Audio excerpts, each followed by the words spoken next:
ஸ்ரீமதே ராமானுஜாய நமக. பக்தர்கள் அனைவருக்கும் நமஸ்காரம்.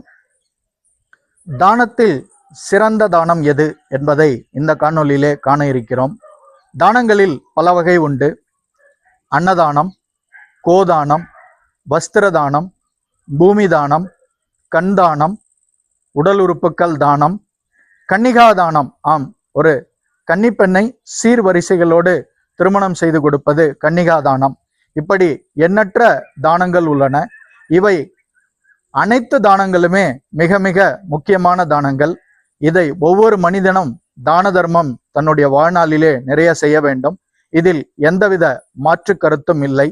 ஆனால் உயர்ந்த தானமாக எது கருதப்படுகிறது என்றால், அடியேன் தற்போது கூறிய அனைத்து தானங்களும் உடலோடு, இந்த சரீரத்தோடு சம்பந்தப்பட்டது.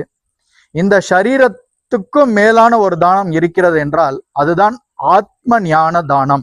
அதாவது கிரந்தங்களையும் புராணங்களையும் மேற்கோள் காட்டி ஒருவருக்கு நீர் இந்த உடல் அல்ல, நீர் அழியாத ஆத்மா என்பதை வலியுறுத்தும் அந்த தானம்தான், வலியுறுத்தி கூறும் அந்த தானம்தான் ஆத்ம ஞான தானம்.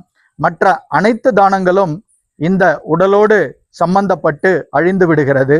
ஆனால் ஆத்ம ஞான தானம் ஒரு மனிதனை அடுத்த பிறவிக்கு கொண்டு சேர்க்கும், அதாவது செம்மையான பிறப்பிற்கு கொண்டு சேர்க்கும் மிகப்பெரிய ஒரு பிராப்தத்தை படைத்தது.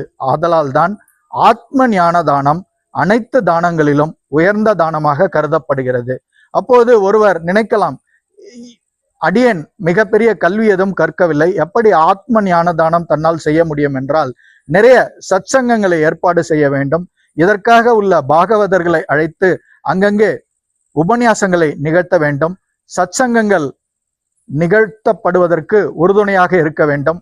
இந்த திவ்ய கைங்கரியங்களை செய்தாலே அந்த ஆத்ம ஞான தானத்தில் ஒருவர் பங்கேற்க முடியும். ஆதலால் வாருங்கள், தானங்களில் மிக உயர்ந்த தானமான ஆத்ம ஞான தானத்தை அனைவருக்கும் நாம் கொண்டு சேர்ப்போம். இதுதான்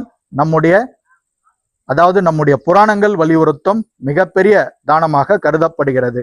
மற்ற தானங்களையும் நாம் நிச்சயம் தொடர்ந்து கடைபிடித்து வர வேண்டும், செய்ய வேண்டும்.